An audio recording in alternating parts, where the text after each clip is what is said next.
Capítulo 6. La organización del cosmos humano. La efervescencia religiosa no contribuyó solamente al nacimiento del derecho, preparó también un esfuerzo de reflexión moral y orientó especulaciones políticas. El temor a la impureza, cuyo papel en los orígenes de la legislación sobre el homicidio, ya hemos visto, encontraba su más intensa expresión en la aspiración mística a una vida pura de todo contacto sangriento.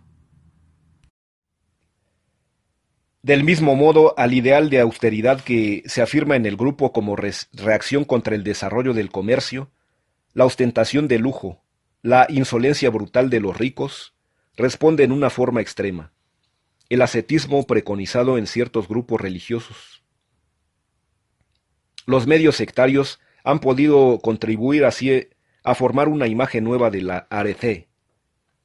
La virtud aristocrática era una cualidad natural vinculada al lustre del nacimiento, que se manifestaba por el valor en el combate y la opulencia en el modo de vida. En los agrupamientos religiosos, no sólo la arete se ha despojado de su aspecto guerrero tradicional, sino que se ha definido por su oposición a todo cuanto represente, como comportamiento y forma de sensibilidad.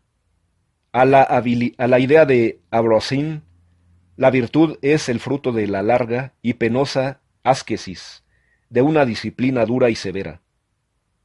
La melecé, ella pone en juego una epimeiai, un control vigilante sobre sí mismo, una atención sin descanso para escapar a las tentaciones del placer, a la hedoné, al atractivo de la molicie y de la sensualidad.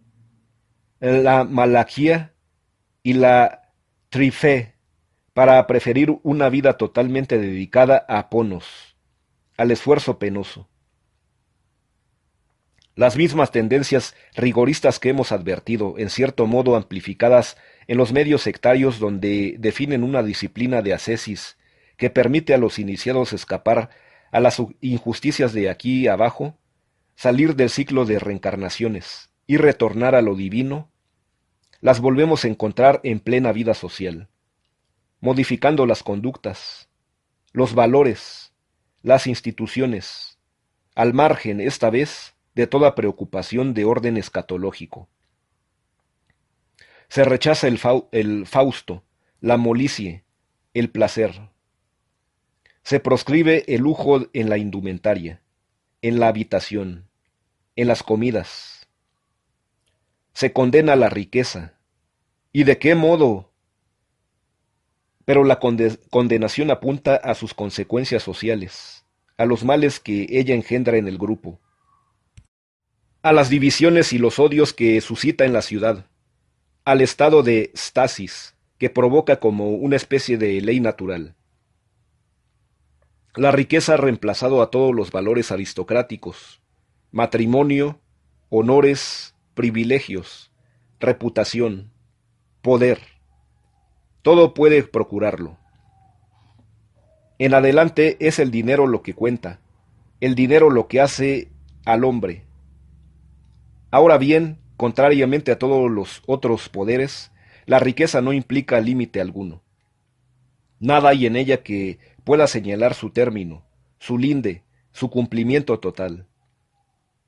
La esencia de la riqueza es la falta de mesura, es la forma que adopta la ibris en el mundo. Tal es el tema que se repite obsesivamente en el pensamiento moral del siglo VI. A las fórmulas de Solón, convertidas en proverbios, la riqueza no tiene término. Coros, la saciedad engendra la ibris. Hacen eco las palabras de Teognis. Los que más tienen hoy ambicionan para mañana el doble. La riqueza, cremata, llega a ser en el hombre locura. Afrosín. Quien posee quiere más todavía. La riqueza termina no por tener ya otro objeto que a sí misma, hecha para satisfacer las necesidades de la vida, simple medio de subsistencia.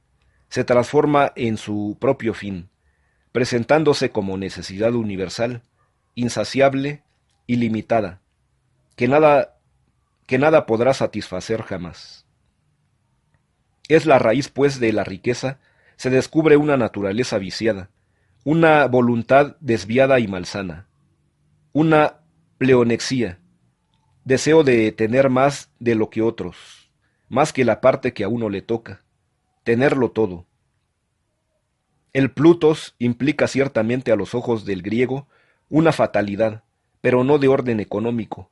Es la necesidad inmanente a un carácter, a un ethos, la lógica de un tipo de comportamiento. Coros, ibris, pleonexía son las formas de sinrazón que reviste en la Edad de Hierro el orgullo aristocrático, ese espíritu de Eris que, en lugar de una noble emulación, no puede ya engendrar más que injusticia, opresión, disnomía. En contraste con la ibris del rico, se perfila el ideal de la sofrosín. Está hecho de templanza, de proporción, de justa medida, de justo término medio. Nada en demasía. Tal es la fórmula de la nueva sabiduría. Esta valoración de lo ponderado, de lo moderado, de la arete griega, un aspecto burgués. Es la clase media la que podrá ejercer en la ciudad la acción moderadora, estableciendo un equilibrio entre los dos extremos.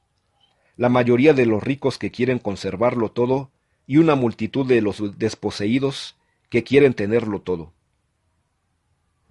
Aquellos a quienes se designa como hoy me soy, no son solamente los miembros de una categoría social particular, a igual distancia de la indigencia y la opulencia. Representan un tipo de hombre, encarnan los valores cívicos nuevos, como ricos encarnan la locura de la ibris. En su posición intermedia dentro del grupo, los mesoi tienen como destino establecer una proporción, un vínculo entre los dos partidos que desgarran la ciudad, porque cada uno de ellos reivindica para sí la totalidad de la arjé. El mismo Solón, hombre de centro, se presenta como árbitro, como mediador, como conciliador. Habrá de la polis, víctima de la disnomía, un cosmos armonioso, si consigue repartir proporcionalmente a sus méritos respectivos la parte que corresponde en la arjé a los distintos elementos que componen la ciudad.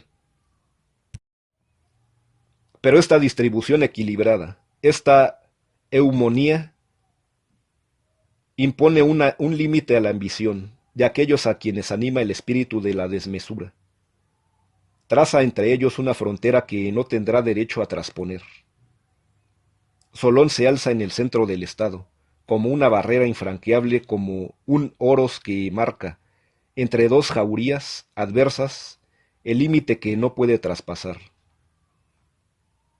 A la sofrosín, virtud del justo medio, responde a la imagen de un orden político que impone un equilibrio a las fuerzas contradictorias, que establece un acuerdo entre elementos rivales.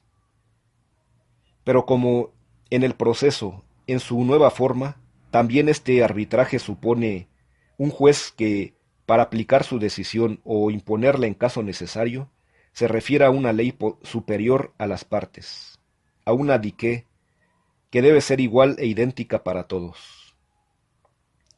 He redactado, dirá Solón, leyes iguales para que el cajós y para el agazós, fijando para cada cual una justicia recta. Precisamente para salvar el reinado de esta ley común a todos, Solón rehúsa la tiranía, que está a su alcance. ¿Cómo tomar en sus manos las manos de un solo hombre, esta arjé que debe permanecer en Mesó?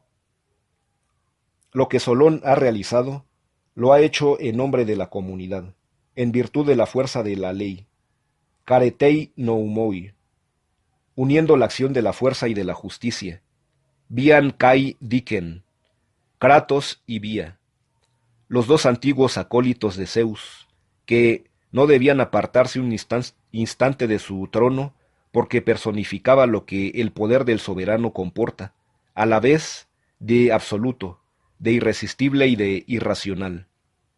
Han pasado ahora al servicio de la ley. Son servidores del nomos que domina en adelante, en sustitución del rey, en el centro de la ciudad. Este nomos conserva, por su relación con la dique, una cierta resonancia religiosa, pero se expresa también, sobre todo, en un esfuerzo positivo de legislación, una tentativa racional por poner fin a un conflicto, por equilibrar fuerzas sociales antagónicas y ajustar actitudes humanas opuestas. El testimonio de este racionalismo político se encuentra en el fragmento 4 de Solón. Confróntese Guy Blastos, Solonian Justice, en Classical Philology, 41, 1946, páginas 65 a 83. Qué lejos estamos de la imagen hesiódica del buen rey, cuya virtud religiosa es la única que puede apaciguar las querellas y hacer que florezcan con la paz todas las bendiciones de la tierra. La justicia parece como un orden enteramente natural que se reglamenta por sí misma. Es la maldad de los hombres, su espíritu de ibris, su sed insaciable de riquezas, lo que produce naturalmente el desorden, según un proceso en el cual cada una de las fases puede señalarse por anticipado. La justicia engendra la esclavitud del pueblo, y ésta a su vez produce la sedición. La justa medida para restablecer el orden y la esiquía debe pues al mismo tiempo quebrar la arrogancia de los ricos y hacer que cese la esclavitud del demos, sin transigir no obstante con la subversión. Tal es la enseñanza que Solón expone a los ojos de todos los ciudadanos. La lección podrá ser momentáneamente desconocida o rechazada. El sabio confía en el tiempo.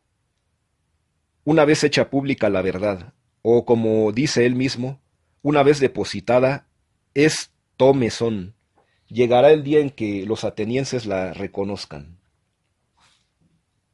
Con Solón, Dique y Sofrosín, bajadas del cielo a la tierra, se instalan en el ágora, lo que quiere decir que ellas mismas en adelante tendrán que rendir cuentas. Cierto es que los griegos continuarán invocándolas, pero no dejarán por ello de someterlas a discusión.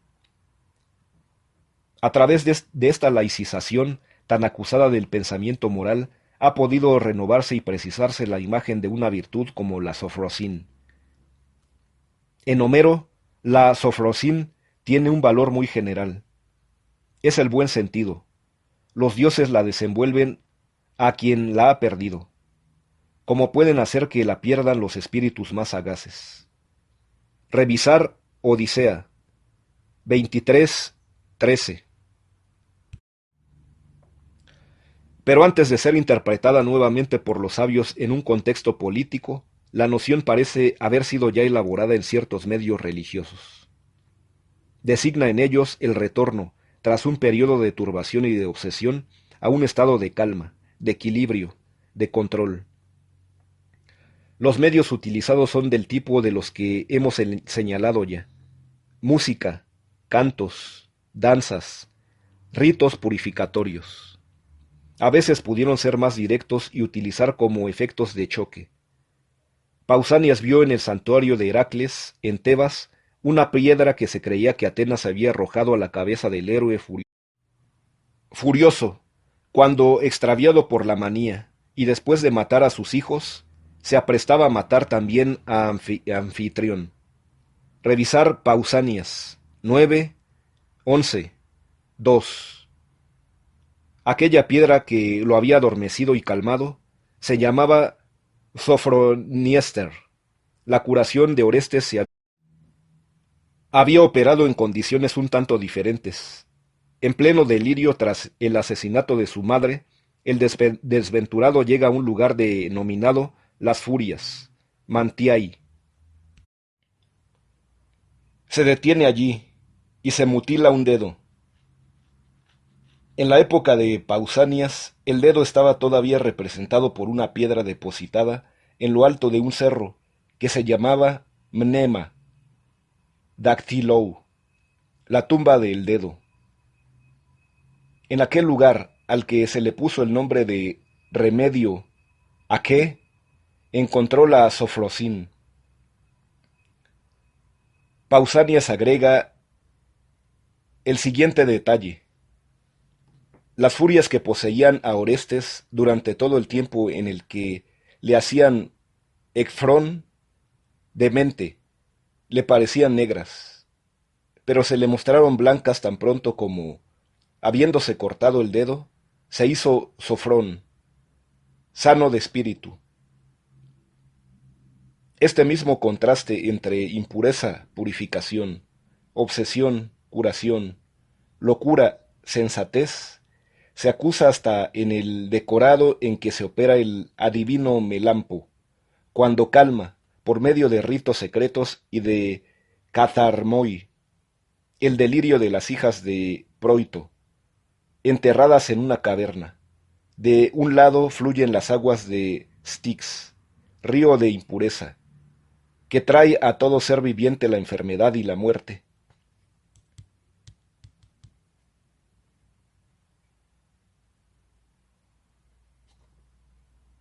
Del otro, la fuente Alisos, cuyas aguas bienhechoras curan a los rabiosos y a todos los poseídos por el frenesí de la lisa. Pero al definirla, así por oposición a una locura que es al mismo tiempo una impureza, la ponderación de la sofrosín adoptaría, en el clima religioso de las sectas, una coloración ascética. Es una virtud de inhibición, de abstinencia, y consiste en apartarse del mal, en evitar toda mancha, no sólo rechazar los impulsos criminales que un mal demonio puede suscitar en nosotros, sino mantenerse puro del comercio sexual, refrenar los impulsos del eros y todos los apetitos de la carne, aprender a través de las pruebas previstas para el camino de la vida, de la iniciación, a dominarse, a vencerse a sí mismo. El dominio de sí en que consiste la sofrosín parece implicar, si no un dualismo por lo menos, una cierta tensión en el hombre entre dos elementos opuestos, lo que es del orden del thymos, la afectividad, las emociones, las pasiones, temas predilectos de la poesía lírica, y lo que es del orden de una prudencia reflexiva, de un cálculo racional, celebrados por los gnómicos. Estas potencias del alma no están en el mismo plano. El thymos está hecho para obedecer, para someterse. La curación de la locura, así como también su prevención, pone en juego los medios que permiten persuadir al thymos, hacerlo disciplinado, dócil al mandato, a fin de que no se sienta jamás tentado a rebelarse, a reivindicar una supremacía que entregaría el alma al desorden. Estas técnicas constituyen una paideia, que no vale únicamente al nivel de los individuos, logra en ellos la salud, el equilibrio, hace sus almas continentes, sujeta la parte que está hecha para obedecer, pero al mismo tiempo adquiere una virtud social, una función política. Los males que sufre la colectividad son precisamente la incontinencia de los ricos, el espíritu de subversión de los malvados. Haciendo desaparecer lo uno y lo otro, la Sofrosim realiza una ciudad armoniosa y concorde, donde los ricos, lejos de desear siempre más, dan a los pobres lo que les sobra, y donde la masa, lejos de sublevarse en rebeldía, acepta someterse a los que, por ser mejores, tienen derecho a poseer más. Estas preocupaciones de orden político tal vez no fueron extrañas al espíritu de ciertas sectas. En el santuario de Deméter, en Pérgamo, donde el culto, celebrado por una cofradía religiosa, comprendía el canto de himnos órficos, como debían hacerlo en Atenas los lincómides. Se encuentran al lado de los olímpicos y de las divinidades de Eleusis, una serie de dioses órficos que personifican ideas abstractas, entre ellos las dos parejas de Arecé y Sofrosín, Pistis y Homonoia. Confróntese W. K. C. Guthrie, Auprès de la religion grecque, Études sur la pensée orphique, París, 1956, página 228 y siguientes. H. Unser. Godername versus Einer Lehre von der Religionsher Bereichsfindung, Bonn, 1896, página 368. Este agrupamiento merece ser destacado en Theognis. Pistis se asocia igualmente a Sofrosín. Revisar Theognis, 1137 a 1138. Se trata de una noción social y política del mismo modo que la homonoia, de la cual constituye el aspecto subjetivo, la confianza que los ciudadanos sienten entre sí en la expresión interna, el equivalente psicológico de la concordia social. En el alma como en la ciudad, es por la fuerza de esa pistis que se persuade a los elementos inferiores a que obedezcan a los que tienen la misión de mandar y acepten someterse a un orden que los mantiene en su función subalterna. En conjunto, sin embargo, es fuera de las sectas donde la Sofrosín adquiere una significación moral y política precisa. Muy pronto se opera una escisión en dos corrientes de pensamiento, de orientación bien diferente. Una se preocupa por la salvación individual, la otra se interesa por la de la ciudad. De un lado, agrupamientos religiosos, al margen de la comunidad, replegados sobre sí mismos en su aspiración a la pureza. Del otro, medios directamente comprometidos en la vida pública, enfrentados con los problemas que plantea la división del Estado y que utilizan nociones tradicionales como la de Sofrosín para darles, con un contenido político nuevo, una forma no ya religiosa sino positiva. Ya en una institución como la Egoge espartana, la Sofrosín aparecía con un carácter esencialmente social. Era un comportamiento obligado, reglamentado, caracterizado por una contención que el joven debe observar en todas las circunstancias. Contención en la marcha, en la mirada, en las expresiones, contención ante las mujeres, en la presencia de los mayores, en el ágora, contención respecto a los placeres y de la bebida. Jenofonte evoca esta reserva teñida de gravedad cuando compara el joven Kouros lacedemonio que marcha en silencio, con los ojos bajos, como la estatua de una virgen. La dignidad del comportamiento tiene una significación institucional. Exterioriza una actitud moral y un modo psicológico que se imponen como obligaciones.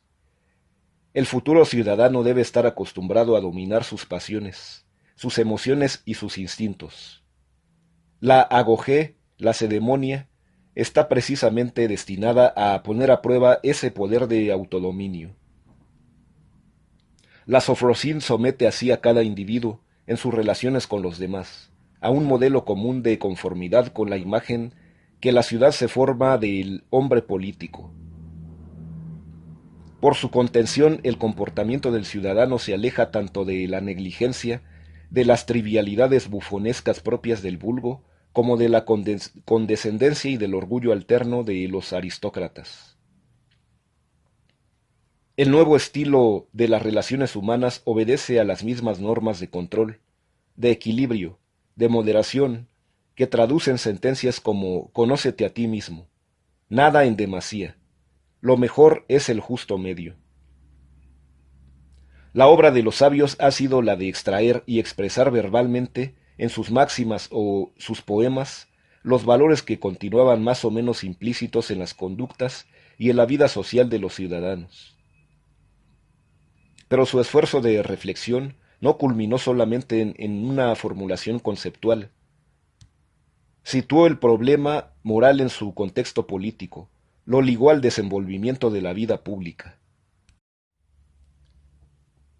Mezclados en las luchas civiles, deseosos de poder, de poner término a ellas mediante su obra de legisladores, fue en función de una situación social de hecho, dentro del marco de una historia caracterizada por la lucha de fuerzas y por el enfrentamiento de grupos, que los sabios elaboraron en su ética y definieron positivamente en las condiciones que permitieran instaurar el orden en el mundo de la ciudad.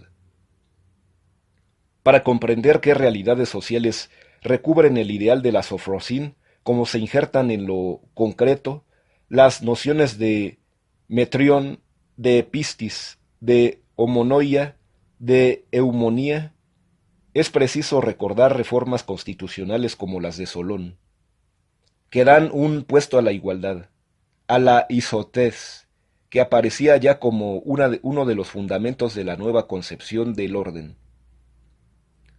Sin isotez no hay ciudad, porque no hay filía. Lo igual, escribe Solón, no puede engendrar guerra. Pero se trata de una igualdad jerárquica, o como dirían los griegos, geométrica, y no aritmética. Su noción esencial es, de hecho, la de proporción.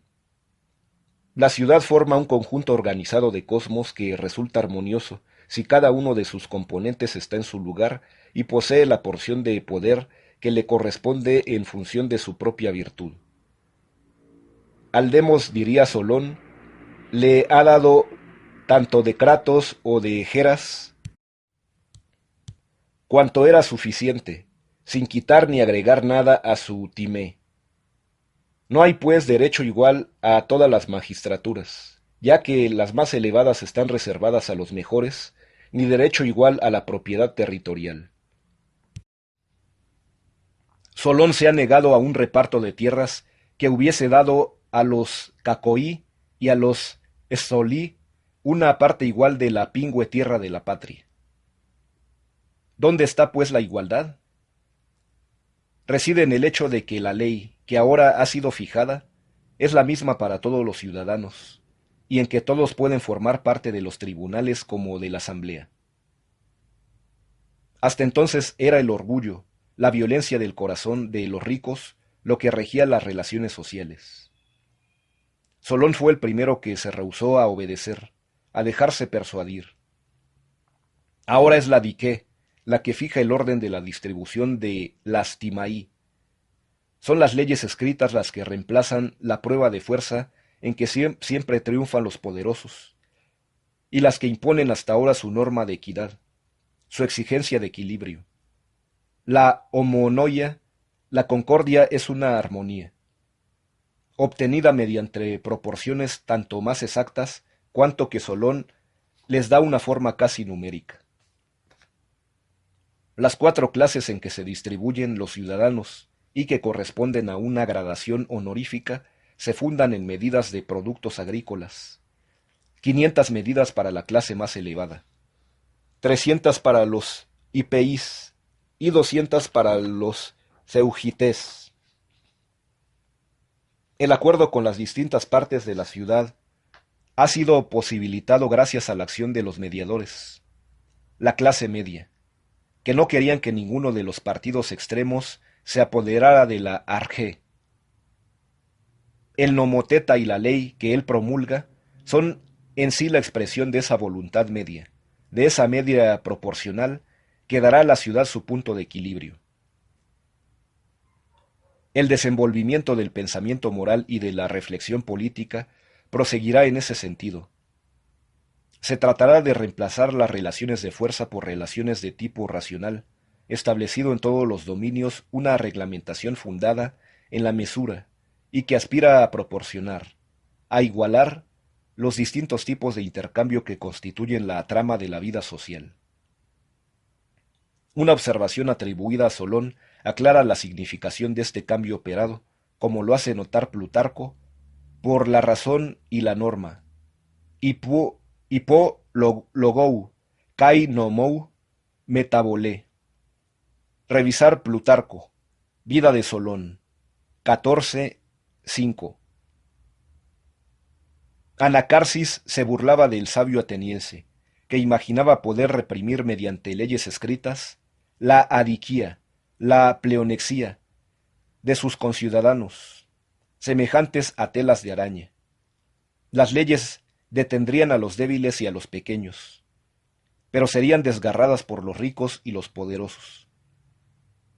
A lo cual Solón oponía el ejemplo de las convenciones que cumplen los hombres porque ninguna de las dos partes contratantes tiene interés en violarlas. Obra anteriormente citada, 4:5.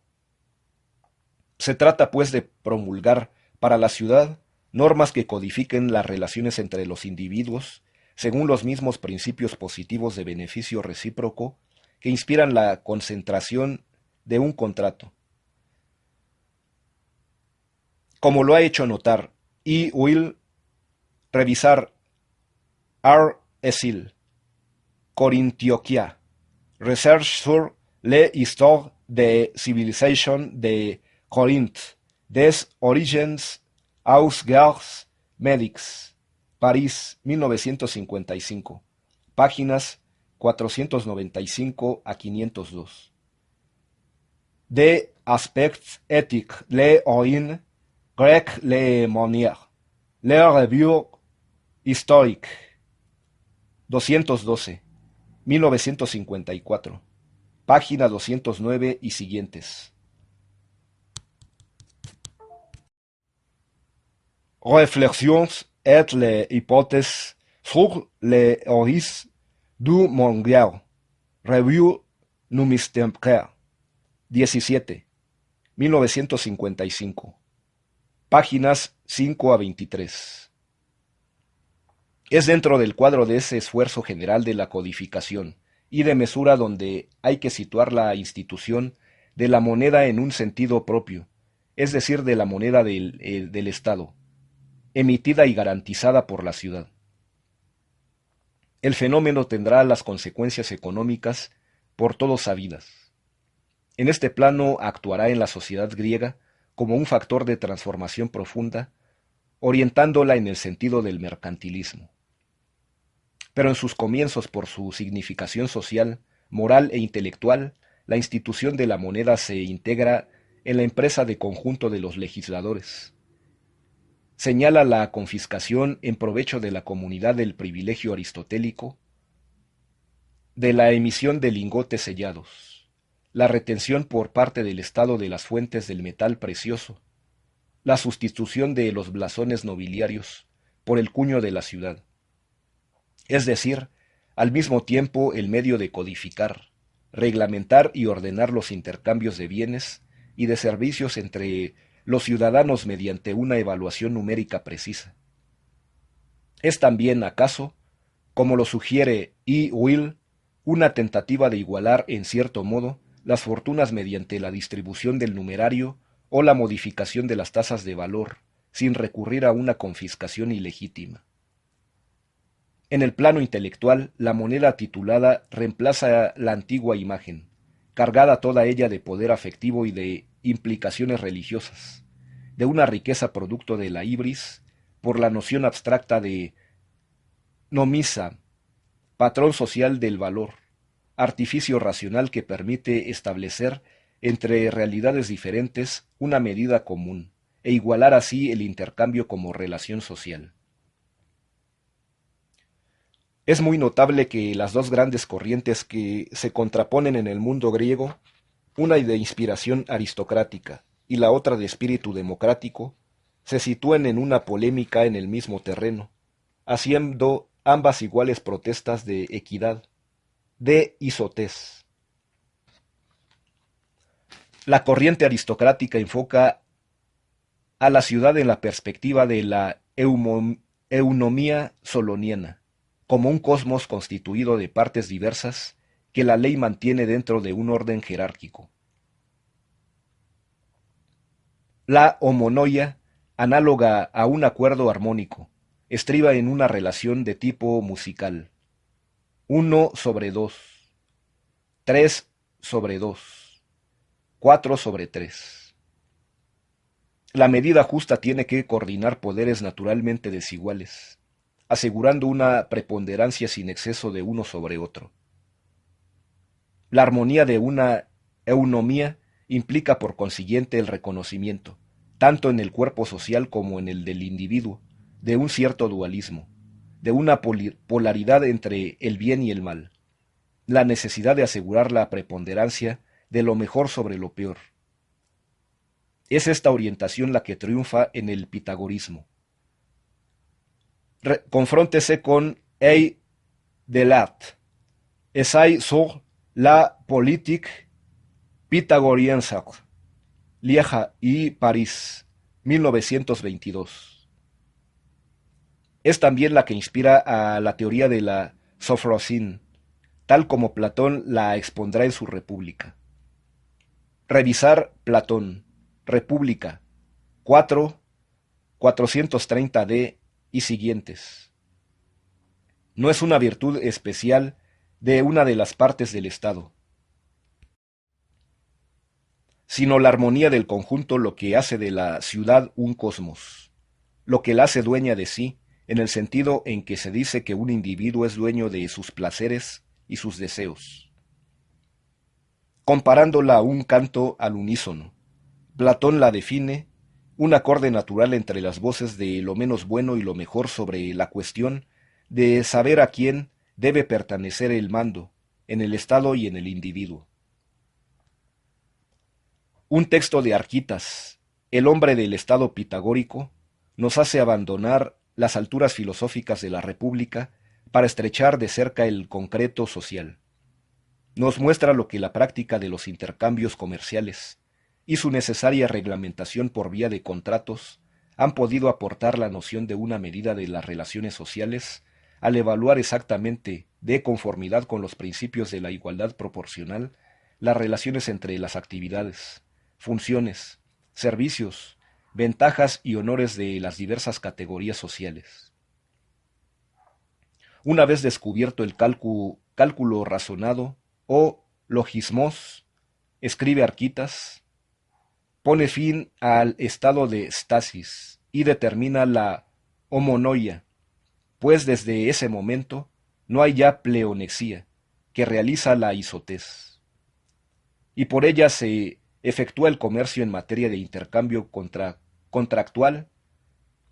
Gracias a esto los pobres reciben de los poderosos y los ricos dan a los que necesitan, ya que tienen unos y otros la pistis de que por ese medio conseguirán la isotés, la igualdad.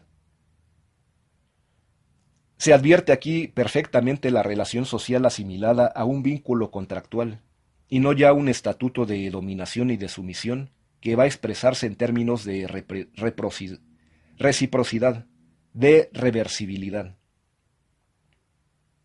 Según el testimonio de Aristóteles sobre la situación en Tarento, el propósito de Arquitas habría sido, en la práctica, conservar la apropiación individual de los bienes en manos de los mejores, a condición de que otorgaran el goce de ellos a la masa de los menesterosos, de modo que cada uno encontrase su conveniencia en la situación así reglamentada. Para los partidarios de la eunomía, la equidad se ha introducido en las relaciones sociales gracias a una conversión moral, a una transformación psicológica de la minoría selecta.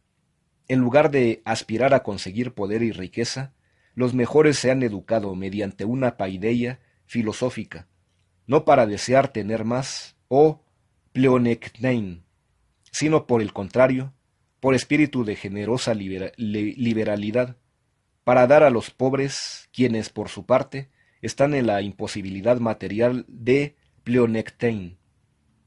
Revisar Aristóteles. Política. 2. 1267b. De este modo las clases bajas son mantenidas en la posición inferior que les es propia, sin experimentar, no obstante, ninguna injusticia con ello. La igualdad realizada continúa siendo proporcional al mérito. La corriente democrática va más lejos. Define a todos los ciudadanos en cuanto tales, sin consideración de fortuna ni de virtud, como iguales, exactamente con idénticos derechos de participar en todos los aspectos de la vida pública.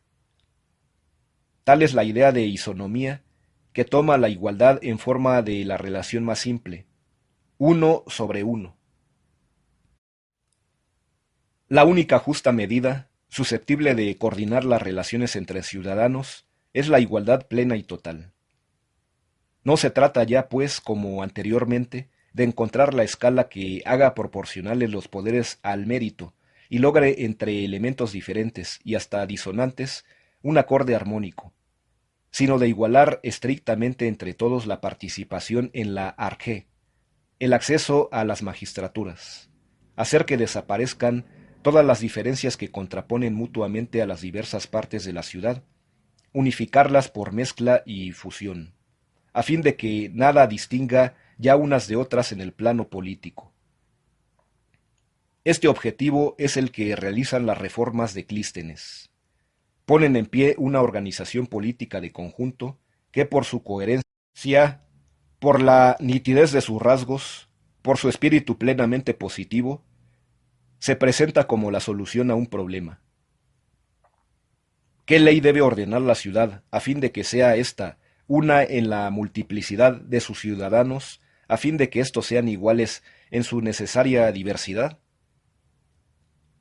A lo largo del periodo anterior a Clístenes, que se extiende desde el arconado de Solón hasta la tiranía,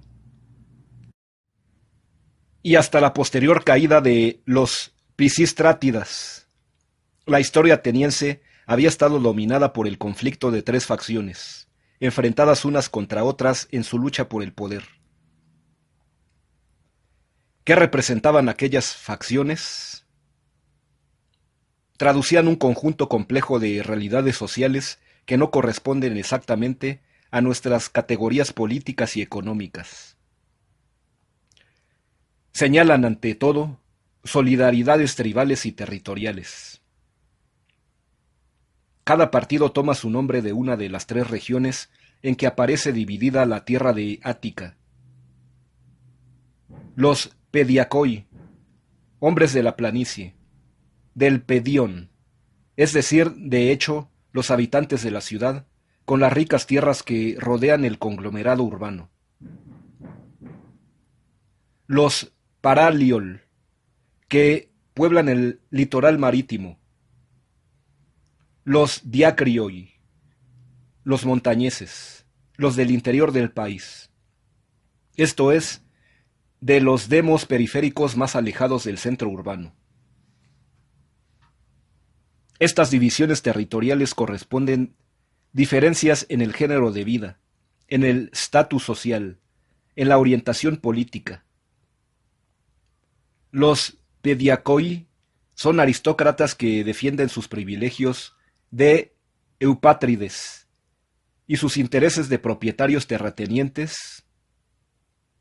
Los Paralioi forman la nueva clase social de los Mesoi, que tratan de evitar el triunfo de los extremismos. Los Diacrioi constituyen el Partido Popular, que agrupa una población de pequeños campesinos, deudores hipotecarios, carniceros, carboneros, muchos de los cuales no tienen lugar en la organización tribal y que no están todavía integrados dentro del cuadro de la ciudad aristocrática. Por último, esas tres facciones aparecen como grupos de clientela al servicio de grandes familias aristocráticas, cuya rivalidad domina el juego político. Entre esas facciones que constituyen dentro del Estado, como otras tantas partes separadas y opuestas, lucha abierta y compromisos, se suceden hasta el momento en que Clístenes funda la polis sobre una nueva base. Una de las soluciones de compromiso parece haber consistido en la atribución sucesiva del arcontado a cada uno de los jefes de los 3 clanes rivales. Confróntese acerca de este punto Benjamin D. Merritt, Greek Inscription, and Early Archon List, en Hesperia, 8, 1939. Páginas 59 a 65. H. T. Wade Gary, Militiades, en Journal of Hellenic Studies, 71, 1951. Páginas 212 a 221. Compárese esta tentativa de distribución equilibrada del poder entre facciones opuestas con las que nos refiere Aristóteles para un periodo anterior. Nombramiento de 10 arcontes. De ellos 5 eupátrides, 3 agroikoi y 2 demiurgoi.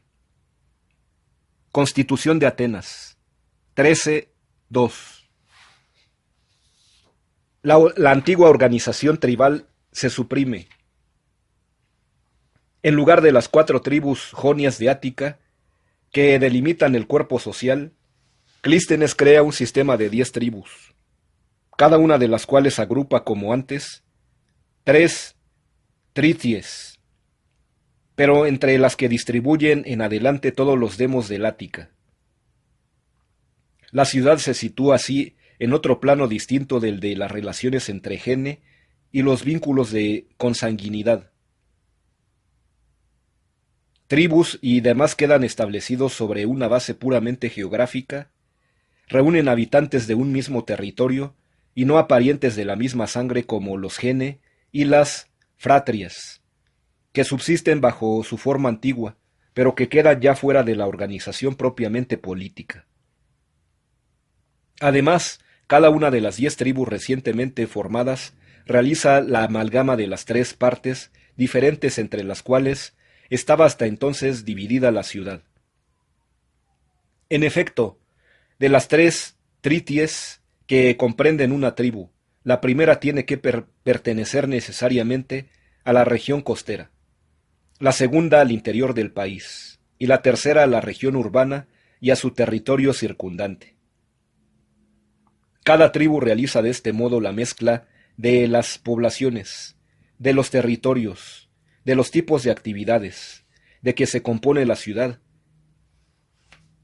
Según lo señala Aristóteles, si Clístenes hubiese instituido 12 tribus en lugar de las 10 que creó, hubiera clasificado entonces a los ciudadanos en trities existentes.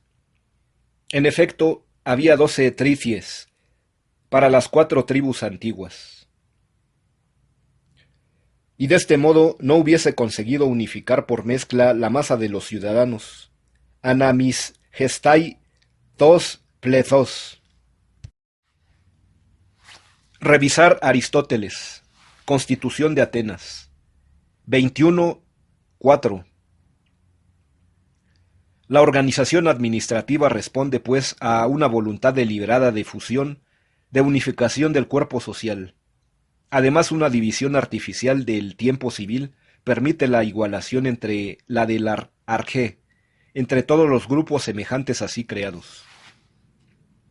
El calendario lunar continúa reglamentando la vida religiosa, pero el año administrativo se divide en 10 periodos de 36 o 37 días, cada uno de los cuales corresponde a una de las 10 tribus.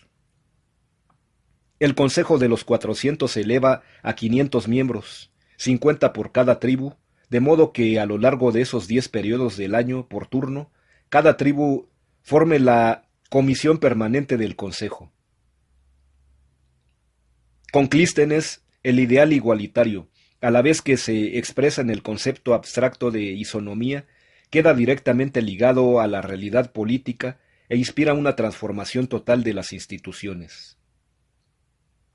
El mundo de las relaciones sociales forma, entonces, un sistema coherente, regulado por relaciones y correspondencias numéricas que permiten a los ciudadanos mantenerse idénticos, entrar unos con otros en relaciones de igualdad, de simetría, de reciprocidad, y componer todos en conjunto un cosmos unido.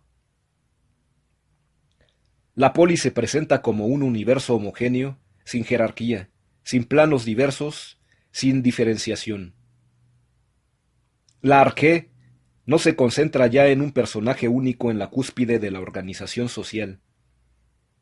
Está repartida por igual a través de todo el dominio de la vida pública en ese espacio común donde encuentra la ciudad su centro, su mesón. Según un ciclo reglamentado, la soberanía pasa de un grupo a otro, de un individuo a otro, de tal modo que mandar y obedecer, en lugar de oponerse como dos absolutos, se transforman en los dos términos inseparables de una misma relación reversible.